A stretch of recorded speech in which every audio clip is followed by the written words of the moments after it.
Hello student, आज हम पढ़ेंगे 12th class biology chapter number 2 sexual reproduction in flowering plant का पार्ट 2। इन प्रीवियस लेक्चर में हमने कुछ इसके जो टॉपिक थे बेटा वो एक्सप्लेन किए थे, जैसे कि गाइनोसियम, एंड्रोसियम, फर्टिलाइजेशन, ये सारे टॉपिक। नेक्स्ट आज हम पढ़ेंगे pre fertilization, structure and events, stamen, microsporangium and pistil, pollen grain, structure of microsporangium, microsporogenesis और pollen grain। आज हम ये इतने सारे टॉपिक को कंप्लीट करेंगे। तो सबसे पहले आता है pre fertilization, structure and events. Pre fertilization events include gametogenesis and gamete transfer. Pre fertilization events के में हमने इंक्लूड किया है किसको? गैमीटोजेनेसिस एंड गैमीट ट्रांसफर को। Much before the actual flower is seen on the plant, much before the actual flower is seen on the plant, the decisions that the plant is going to flower has taken place. Several hormonal and structural changes are initiated which leads to the differentiation and further development of the floral primordium। मतलब बेटा plant के अंदर, plant की जब reproductive phase आने बोल सकते हैं हम कि प्लांट की जब प्री फर्टिलाइजेशन में जब प्लांट ने अपने सेक्स ऑर्गन अपने आप को जब इवॉल्व करते हैं, वो ग्रो करेंगे, मैच्योर होंगे, उसके अंदर जो माइक्रोस्पोर, मेगा स्पोर का जो फॉर्मेशन होगा, मेल और फीमेल क्या गैमीट बनेंगे। तो ये किसके अंतर्गत आएगा? Pre fertilization. उसके बाद क्या आता है? फर्टिलाइजेशन। तो आपको पता है कि फर्टिलाइजेशन में क्या होता है? मेल और फीमेल गैमीट का फ्यूजन होता है। अब बेटा प्लांट में फ्लावरिंग होने के ठीक पहले दिन प्लांट के अंदर बड़े सारे चेंजेज आते हैं, बहुत सारे परिवर्तन होते हैं प्लांट के अंदर। पहला अगर मैं चेंजमेंट की बात करूं, पहला परिवर्तन होता है कि flowering is the indication of this phase. Flowering is the indication of this phase. Flowering क्या है? इस बात का एक सूचक है कि प्लांट की जो वेजिटेटिव फेज है वो रिप्रोडक्टिव फेज में कन्वर्ट हो चुकी है। और ये एक बहुत बड़ा इम्पॉर्टेंट फेज होता है किसके अंदर? प्लांट के अंदर। प्लांट की लाइफ की जो वेजिटेटिव फेज है रिप्रोडक्टिव फेज में कन्वर्ट हो चुकी है। इस इवेंट्स में hormones is very important role play in this इस इवेंट्स में बेटा जो मेन रोल होता है वो हार्मोन्स का होता है, टेम्परेचर का होता है, लाइट, फोटोपीरियोडिज्म, इन सब का बहुत ही इम्पॉर्टेंट रोल होता है। और ये जो फाइटो हार्मोन्स, अगर मैं बात करूँ कि फाइटो हार्मोन्स होते हैं वो मेन रोल प्ले करते हैं। अब आता है कि कई हार्मोनल चेंजेस स्ट्रक्चर शुरू हो जाते हैं जिसके फलस्वरूप उसमें फ्लोरल प्राइमोडियम का डिफ्रेंसिएशन तथा डेवलपमेंट हो जाता है।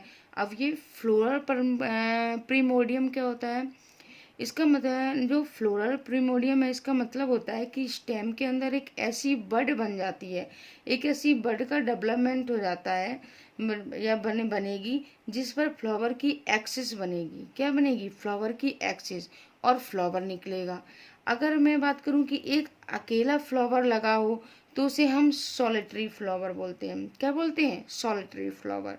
अगर कभी कभी क्या होता है कि कभी कभी फ्लावर एक गुच्छे के फॉर्म में तथा जो पेटल के फॉर्म में होता है उसे हम क्या बोलते हैं? इन्फ्लोरेसेंस। अब पेटल के फॉर्म की बात करूँ तो मैंने आपको बताया कि सनफ्लावर हुआ, मैरीगोल्ड का फ्लावर हुआ, वो पूरे का पूरा उसका जो एक पेटल है वो अपने आप में एक पूरे के पूरे फ्लावर को रिप्रेजेंट करता है। ये तो हो गई हमारी बात किसकी? Pre fertilization structure and events में, जिसमें हम एंड्रोसियम को बेटा स्टेमेन एक होल्स होता है जो मेल रिप्रोडक्टिव ऑर्गन कहलाता है, और जो गाइनोसियम को फीमेल रिप्रोडक्टिव ऑर्गन बोलते हैं। इसके बाद हमारा नेक्स्ट टॉपिक है स्टेमेन, आपके एनसीईआरटी का ही टॉपिक है, stamen, microsporangium and pollen grain.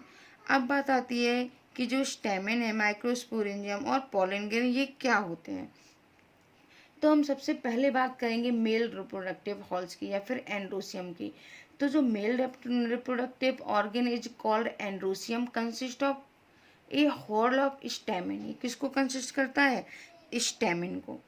अब the number of length of stamen are variable in flower in different species. जो बेटा स्टेमन की जो लेंथ होती है वो अलग अलग फ्लावर में कैसी होती है, वेरी होती है, वेरी करती है, वेरिएबल होती है। स्टेमन इज इक्विवेलेंट ऑफ माइक्रोस्पोरोफिल। जो स्टेमन होता है वो इक्विवेलेंट होता है माइक्रोस्पोरोफिल के। A typical stamen is differentiated into two part, a long thin stalk called the filament.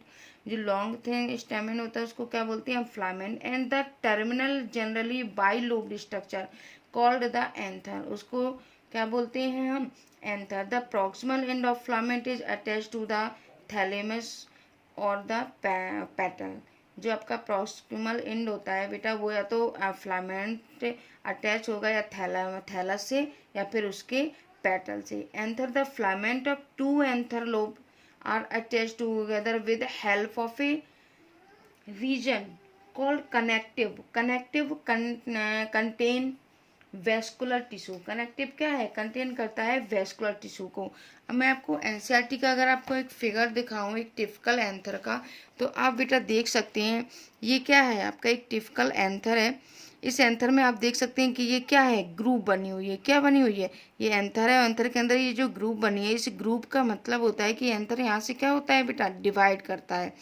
ये टिपिकल एंथर में स्टेमिन, इसके अंदर क्या होंगे बेटा, पॉलन सेक। पॉलन सेक के अंदर क्या होंगे, पॉलन ग्रेन। आप देख सकते हैं ये एंथर है, ये ग्रुप है जहाँ से ये क्या हो रहा है, और ये क्या है, फ्लामेंट, जिससे क्या है, एंथर अटैच है।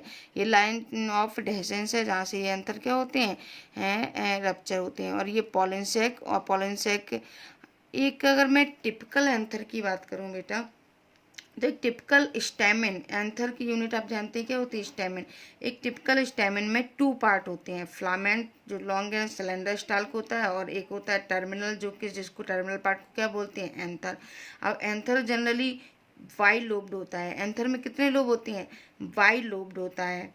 और फ्लामेंट का जो प्रॉक्सिमल एंड थैलेमस या फिर पेटल से क्या होता है, कनेक्ट होता है, मैंने आपको बताया। इसके बाद जो एंथर की लेंथ है वो नंबर दोनों ही अलग अलग स्पीसीज अलग अलग फ्लावर में वेरी करती है। अगर मैं बात करूं बेटा कि स्पीसीज के हमने 10 फ्लावर के स्टेमन को कलेक्ट कर एक स्लाइड पर अगर हम रखेंगे तो उनको आप साइज में लार्ज वेरिएशन देखेंगे, तो उनका जो साइज होगा उसमें जो वेरिएशन होगा बहुत ही ज़्यादा वेरिएशन देखने को आपको मिलेगा।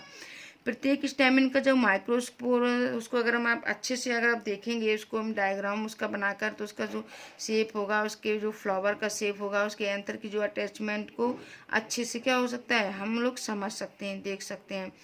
अगर मैं अब बात करती हूँ एक टिपिकल एंथर की, तो बेटा ये जो टिपिकल एंजियोस्पर्म का एंथर होता है वो कैसा होता है, बाई लोब्ड होता है। कैसा होता है, बाई लोब्ड। एक टिपिकल एंथर जनरली कैसे होते हैं, बाई लोब्ड होते हैं। अगर मैं बात करूं तो उसके जो प्रत्येक लोब में कितने, 2 थीका प्रेजेंट होते हैं। अगर 2 थीका, जैसे कि मैंने आपको ये फिगर बनाया हुआ है कि ये जो एंथर का पार्ट है, और एंथर इसमें 1 और ये 2 ये क्या है, थीका। इन थीका के अंदर टिपिकल एंथर बेटा बाई लोब्ड होंगे, और ऊपर से डाई थीका, इसमें 1 2 ये 2 थीका बने हुए, और टेट्रा स्पोरेंजियन, और इसके अंदर 1 2 3 4 स्पोरेंजिया प्रेजेंट है। इसलिए इसको क्या बोलते हैं, टिपिकल एंथर को by lobed dithecous and tetra sporangiate. I hope आपको समझ में आया होगा। इसके बाद अगर हम इसके जो एंथर है, इसके हम ट्रांसवर्स सेक्शन को अगर हम समझते हैं, तो एंथर बाइलोब नेचर में ट्रांसवर्स सेक्शन में अच्छे से दिखाई देता है। और इसको अभी हम आपको एनसीईआरटी का फिगर में आपको दिखाऊंगी बेटा कि जो एंथर एक इसकी 4 साइडेड होती हैं। अगर हम बोलते हैं तो एंथर को हम टेट्रागोनल स्ट्रक्चर कहते हैं, जिसमें 4 कॉर्नर और 4 माइक्रोस्पोरेंजिया प्रेजेंट होते हैं, और प्रत्येक लोब में यानी कि एवरी लोब में 2 माइक्रोस्पोरेंजिया प्रेजेंट होते हैं। एक अगर मैं इस 1 2 एक 1 लोब की बात करूँ, ये डाइथिकस है, 1 लोब 2 लोब, इसमें 2 है, तो आप देख सकते हैं कि इसके 1 2 एक लोब में आपको 2 माइक्रोस्पोरेंजिया दिखाई पड़ सकते हैं, 1 और 2, यानी कि लोब तो ये एक है, लेकिन इसके अंदर कितने माइक्रोस्पोरेंजिया है, 2 स्पोरेंजिया। माइक्रोस्पोरेंजिया आगे डेवलप होकर किसका डेवलपमेंट कर लेते हैं, ये पॉलन सैक का। जैसे कि मैंने आपको फिगर में दिखाया था, ये देखिए एनसीईआरटी का, कि जो माइक्रोस्पोरेंजिया है ये बाद में क्या बना लेते हैं, पॉलन सैक। आप देख सकते हैं ये क्या बनी हुई है आपकी, पॉलन सैक। माइक्रोस्पोरेंजिया आगे डेवलप होकर पॉलन सैक बना लेते हैं। और ये जो एंथर होते हैं वो पूरी लेंथ तथा लॉन्गिट्यूडल एक्सटेंट को रिप्रेजेंट करते हैं पॉलन ग्रेन से। यानी कि जो ये आपकी जो बोल सकते हैं जो लॉन्गिट्यूडल एक्सटेंट जो एंथर हैं ये पॉलन ग्रेन से अच्छी तरह से पूरी तरह से फिल होते हैं। इसमें बहुत सारे हजारों के संख्या में बोल सकते हैं कि आपके जो एंथर वो फिल होते हैं। अब हम आपको एक टिपिकल माइक्रोस्पोरेंजिया का जो मैं स्ट्रक्चर है वो मैं आपको बेटा दिखाने जा रही हूँ, जिसको आप अच्छे से मैं एक्सप्लेन कर रही हूँ और आप अच्छे से समझेंगे। कि अगर मैं बात करूँ कि ये एक स्ट्रक्चर ऑफ माइक्रोस्पोरोजेनेसिस या फिर मैं बात करूँ स्ट्रक्चर ऑफ एंथर, दोनों एक ही बात है। In the transfer section of anther it is seen almost tetragonal. अगर हम बात करें कि जो आपका माइक्रोस्पोरेंजिया में है एक टिपिकल ट्रांसफर सेक्शन एंथर का देखेंगे तो मुझे वो उस टेट्रागोनल दिखाई देगा। टेट्रागोनल का मतलब हो गया उसकी 4 साइडेड दिखाई देंगी। Microsporangia generally surrounded by 4 different wall layer, और ये 4 डिफरेंट वॉल लेयर जिसमें हमें दिखाई देंगी। अब अगर हम आपके एनसीईआरटी का फिगर दें तो आप एक बार देखिए बेटा, ये एनसीईआरटी का आपका फिगर दिया गया है, ट्रांसफर सेक्शन दिया गया है किसका, यंग एंथर का। तो आप देख सकते हैं इसमें 4 टेट्रागोनल है, यानी कि 4 साइडेड है। अगर मैं इसमें बात करूं इस कि एक हमने इस यहाँ से एक सेल को, या हम बोल सकते हैं एक माइक्रोस्पोर को या डेवलपिंग एंथर को मैंने एक को यहाँ से उठा के इसको develop in large view of the one microsporangium so wall layer और मैच्योर एंथर को दिखाएं। ऐसे आपको अगर क्लियर नहीं हो रहा तो आप देखिए मैंने एक फिगर बनाया है कि स्ट्रक्चर ऑफ माइक्रोस्पोरेंजियम सबसे पहले क्या है, एक ये मेरिस्मेटिक सेल है जिसकी ये आउटर मोस्ट लेयर है जिसको हम एपिडर्मिस बोलेंगे। अब ये आउटर और इसके अंदर मेरिस्टेमेटिक सेल फिल है, ये बहुत सारी क्या अंदर फिल है, माइक्रो मेरिस्टेमेटिक सेल। अब ये स्ट्रक्चर जब ग्रो करेगा बेटा, तो जब ग्रो करने के बाद ये कैसा हो जाएगा, टेट्रागोनल, यानी कि 4 एंगल में स्ट्रक्चर बन जाएगा जिसको हम लोग टेट्रागोनल भी बोल सकते हैं। अब इसमें जो बहुत सारी मेरिस्टेमेटिक सेल फिल हैं उनमें से कुछ सेल होंगी वो मॉडिफाइड होकर क्या बना लेंगी, आर्कीस्पोरियल सेल। देखिए ये सारी मेरिस्टेमेटिक सेल थी, इन्होंने अपने आप को क्या किया, डेवलप किया, और ये किसमें मॉडिफाइड हो गई, 1 2 3 4 क्या बनेंगे आपकी, आर्कीस्पोरियल सेल। अब हमने इसमें से एक आर्कीस्पोरियल सेल को, मेरिस्टेमेटिक सेल जो डेवलप हुई थी उसमें से एक आर्कीस्पोरियल सेल को मैंने लिया। जब ये आर्कीस्पोरियल सेल बेटा आगे फर्दर डिवाइड करेगी तो ये बनाएगी, पहली बनाएगी आपकी प्राइमरी पैराइटल सेल, और जो दूसरी आपकी बनाएगी बेटा वो प्राइमरी स्पोरोजिनस सेल। जो प्राइमरी पैराइटल सेल होगी वो फर्दर डिवाइड करेगी, और वो जब डिवाइड करेगी तो बनाएगी मेड एंथर वॉल लेयर। जो एंथर की वॉल लेयर होंगी, कवरिंग होगी, उसको बनाएंगी। और एंथर की वॉल लेयर कितनी होती है बेटा, फर्स्ट तो आप देख ही सकते हैं कि एपिडर्मिस होती है, और उसके अंदर क्या होती है, एंडोथीसियम, फिर होती है मिडिल लेयर, मिडिल लेयर के बाद आता है आपका टेप्टम। टेप्टम क्या करता है बेटा, जो माइक्रोस्पोर डेवलपिंग माइक्रोस्पोर होते हैं उनको नरिशमेंट प्रोवाइड करता है, कौन, टेप्टम। अब जो प्राइमरी पैराइटल सेल का बस इतना ही फंक्शन होता है, इतना ही वर्क होता है कि ये क्या करता है, एंथर की वॉल लेयर का डेवलपमेंट करता है डिवाइड होके। लेकिन जो प्राइमरी स्पोरोजिनस सेल है बेटा वो डिवाइड होती है, और डिवाइड होके क्या बनाती है, microspore mother cell. Microspore mother cell को हम क्या बोलते हैं, एमएमसी, और प्राइमरी पैराइटल सेल को क्या बोलती हैं, पीपीसी। जो आपकी माइक्रोस्पोर मदर सेल है, जब इसमें म्योसिस होगी, म्योसिस होकर फिर ये डिवाइड करेगी और आपका क्या बनाएगी, माइक्रोस्पोर। किसका डेवलपमेंट करेगी, माइक्रोस्पोर का।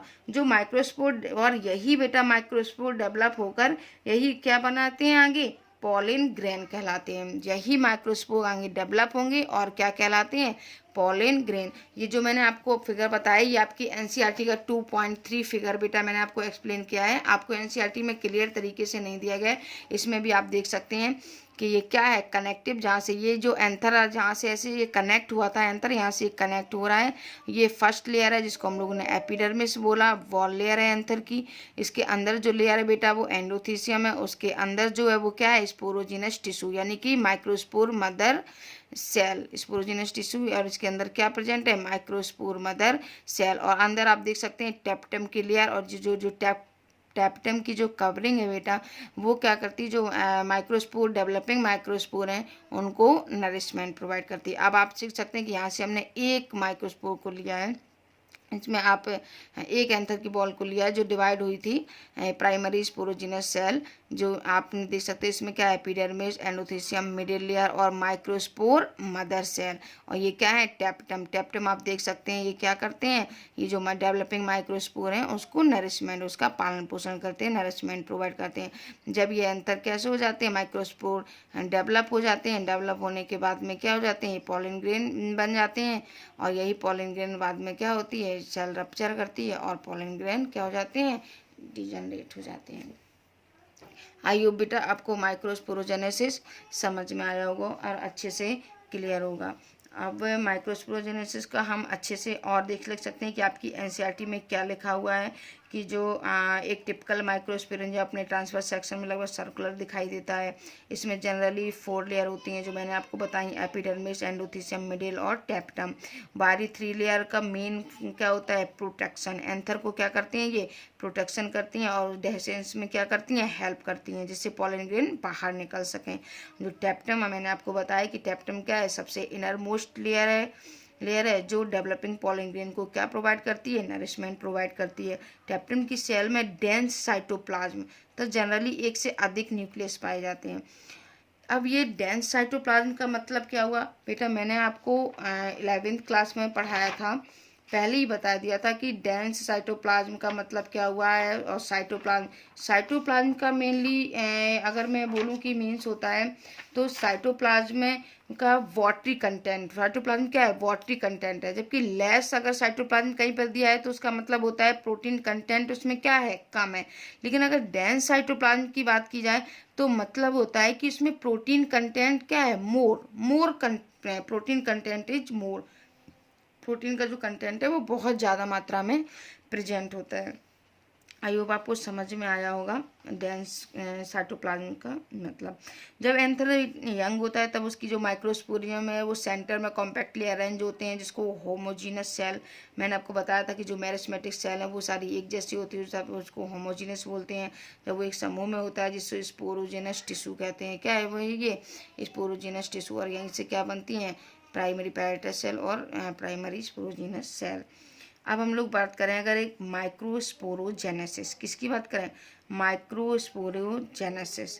तो बेटा माइक्रोस्पोरोजेनेसिस में इससे पहले आप लोग ये जान लीजिए कि जो टैप्टम का मैंने कुछ फंक्शन भी होते हैं टैप्टम के, जैसे कि tapetum provide nourish to MMC और पीएमसी यानी कि माइक्रोस्पोरो मदर सेल और प्राइमरी पैराटल सेल या बोल सकते हैं mother cell developing pollen grain, the nourishment developing pollen grain को क्या करते हैं, नरिशमेंट प्रोवाइड करते हैं। दूसरा होता है बेटा secretion of enzyme and hormones. Tapetum क्या करता है, एंजाइम और हार्मोन्स का सिक्रीशन करता है। सिक्रीशन ऑफ स्पोरोपोलिनिन, और ये किसका सिक्रीशन करता है, स्पोरोपोलिनिन। अब ये स्पोरोपोलिनिन क्या है आगे इसको देखेंगे। इसके बाद में बात होती है किसकी, डेवलप एंड एंथर, या फिर हम बोल सकते हैं इसी को माइक्रोस्पोरोजेनेसिस। माइक्रोस्पोरोजेनेसिस को क्या बोल सकते हैं, डेवलपमेंट ऑफ एंथर, दोनों एक ही बात है। The anther appears as outgrowth like structure is the initial stage which show spherical और ओवल शेप्ड स्ट्रक्चर। आप सब जानते हैं कि जो एंथर में आउटग्रोथ है, आउटरमोस्ट कवरिंग है, वो एक स्ट्रक्चर है जो उसका इनिशियली स्टेज में जो दिखाई पड़ता है, जो शो होता है, वो कैसा होता है, स्फेरिकल एंड ओवल शेप में हो सकता है। At this stage it means mass of meristematic cell which is surrounded by the single cell thick outer layer. आपको मैंने जो एक्सप्लेन किया है वही सब आपके एनसीईआरटी में दिया हुआ है कि ये क्या होती है, मेरिस्मेटिक सेल से क्या होती है, फिल। और वही मैंने बताया जो आपको क्या की स्पोरियल सेल, ये पैरेटल सेल आगे क्या हो जाती हैं, फर्दर डिवाइड हो जाती हैं। अब अगर मैं बेटा इसके बाद में जब एंथर डेवलप होता है तो स्पोरोजेनस टिश्यू की सेल में कौन सा डिवीजन होता है, मेयोटिक डिवीजन के द्वारा क्या बनते हैं, माइक्रोस्पोर टेट्राड बनते हैं। जो मैंने आपको अभी बताया बेटा यही आपके एनसीईआरटी में सब दिया हुआ है। स्पोरोजेनस टिश्यू की जो एवरी सेल है के पास में क्या है, माइक्रोस्पोर टेट्राड बनाने की क्या होती है बेटा, एक क्षमता होती है, एक योग्यता होती है। प्रत्येक सेल की जो यानी कि एवरी सेल का जो पोटेंशियल पॉलन है या फिर माइक्रोस्पोर जो मदर सेल है जो पीएमसी है, पोटेंशियल पॉलन या माइक्रोस्पोर मदर सेल कहते हैं किसको, प्रत्येक सेल को, किसकी, एंथर की। पॉलिन मदर सेल से म्योसिस के द्वारा माइक्रोस्पोर बनने के प्रोसेस को ही हम क्या बोलते हैं, माइक्रोस्पोरोजेनेसिस। अच्छे से डेफिनेशन सुनना बेटा कि पॉलिन मदर सेल से म्योसिस के द्वारा जो माइक्रोस्पोर यानी कि माइक्रोस्पोर मदर सेल में इसमें जब म्योसिस हुई तो जी जो क्या बने आपके माइक्रोस्पोर, इसी प्रोसेस को हम लोग क्या बोलते हैं, माइक्रोस्पोरोजेनेसिस। अगर मैं सिंपल लैंग्वेज में कहूँ तो जो माइक्रोस्पोर का डेवलपमेंट है, माइक्रोस्पोर का बनना, वही आपका क्या कहलाता है, माइक्रोस्पोरोजेनेसिस। जैसे ही माइक्रोस्पोर बेटा बनते हैं वे 4 सेल के क्लस्टर में अरेंज हो जाते हैं जिसे हम लोग क्या बोलते हैं, माइक्रोस्पोर टेट्राड बोलते हैं। क्या बोलते हैं बेटा, माइक्रोस्पोर टेट्राड। जो मैंने आपको स्ट्रक्चर दिखाया था अभी एनसीईआरटी का, वही माइक्रोस्पोर टेट्राड बोलते हैं। जैसे एंथर मैच्योर होता है वो डिहाइड्रेट होता है, माइक्रोस्पोर एक दूसरे से क्या हो जाते हैं, अलग होकर पॉलन ग्रेन में विकसित हो जाते हैं। प्रत्येक माइक्रोस्पोरियम के अंदर हजारों की संख्या में यानी कि सेवरल थाउजेंड माइक्रोस्पोर या पॉलन ग्रेन बनते हैं जो एंथर के डेसेंस होने पर बाहर निकल जाते हैं। वही मैंने आपको जो फिगर दिखाया था वही आपकी एनसीईआरटी में सबको दिया गया है। इसके बाद हम लोग डिस्कस करेंगे पॉलन ग्रेन को। इन द नेक्स्ट लेक्चर में हम लोग किसको डिस्कस करेंगे, पॉलन ग्रेन्स को। Thank you.